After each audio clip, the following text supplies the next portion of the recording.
નમસ્કાર મિત્રો, હું મોહનભાઈ સિયાણી આપનું હાર્દિક સ્વાગત કરું છું.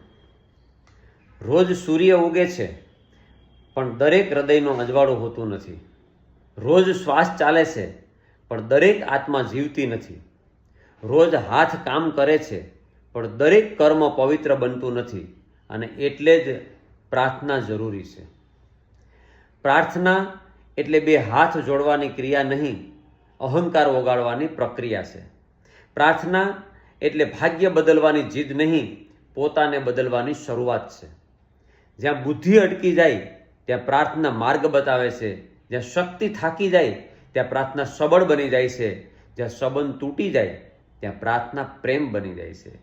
અને જ્યાં આખી દુનિયા સાથ છોડી દે ત્યારે પરમાત્મા કહે કે હું તારી સાથે છું. એટલે દરરોજ થોડો સમય ઘડિયાળને નહીં, પરમાત્માને આપો. કારણ કે પ્રાર્થના એ સમયનો વ્યાજ નથી, પ્રાર્થના તો જીવનનો વિજય છે.